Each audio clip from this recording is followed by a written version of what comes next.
নমস্কার বন্ধুরা, ঠাম্মার রান্নাঘরে আপনাদের স্বাগত জানাই। আজ আমরা বানাবো ব্রেড প্যাটিস।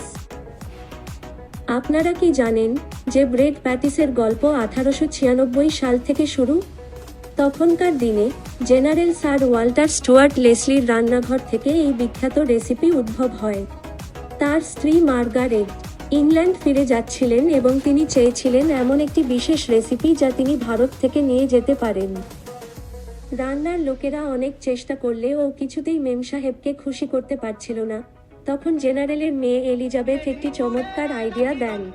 তিনি প্রস্তাব করেন তার মায়ের পছন্দের ব্রেড, ভারতীয় আলুর সালাদ এবং ভাজা স্ন্যাক্স মিশিয়ে দেখতে। এইভাবে সৃষ্টি হয় এলিজাবেথের প্যাটিস। সেই নাম ছোট হয়ে প্রথমে পরিণত হয় বেথের প্যাটিসে এবং তারপর ব্রেডের প্যাটিসে। আজ আমরা তাকেই ব্রেড প্যাটিস নামে জানি। আসুন এই ঐতিহাসিক রেসিপিটি তৈরি করি।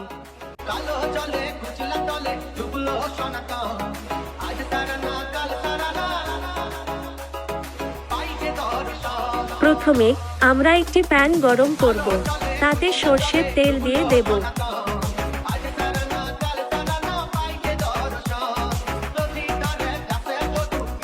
তারপর পেঁয়াজ কুচি দিয়ে নেড়ে নেব যতক্ষণ না সেটা সোনালী রং হচ্ছে। এরপর আদা বাটা, রসুন বাটা এবং কুচানো কাঁচা লঙ্কা দিয়ে দেব। একটু নেড়ে হলুদ গুঁড়ো, জিরে গুঁড়ো, লাল লঙ্কার গুঁড়ো আর শুকনো লঙ্কা ফ্লেক্স দিয়ে ভালো করে মিশিয়ে নেব।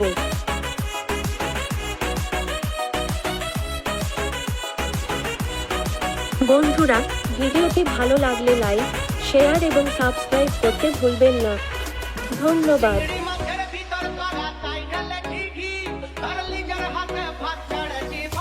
এবার সেদ্ধ করা আলু মিশিয়ে ভালো করে মেখে নেব।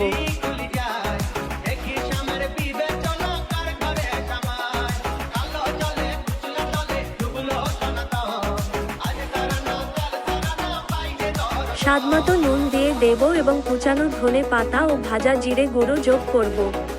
এই মিশ্রণটা ভালো করে ভেজে নিয়ে শুকনো ও সোনালী করে নেব।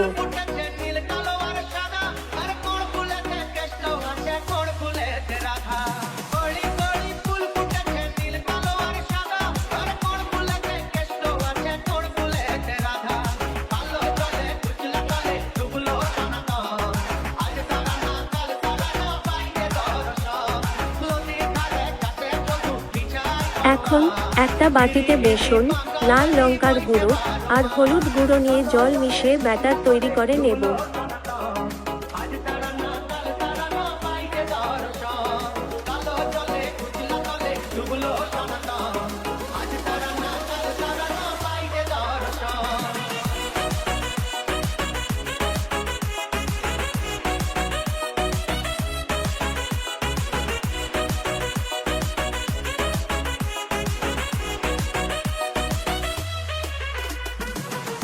এবারে ব্রেড স্লাইসেস নেব এবং ধারগুলো কেটে বাদ দেব।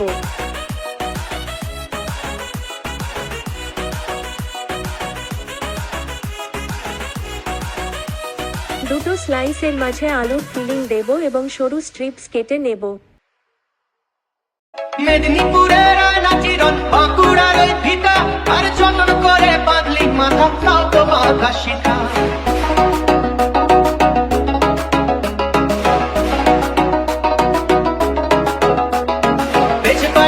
রাজকুমারী গলায় চন্দ্রহার, পেছপাড়িয়া রাজকুমারী গলায় চন্দ্রহার। দিনে দিনে বাড়ছে তোমার চুলেরই বাহার। কালো জলে কুচলা তলে ডুবলো সনাতন। আজ তারা না কাল তারা না পাইছে দর্শন। তেলে ভেজে নেব।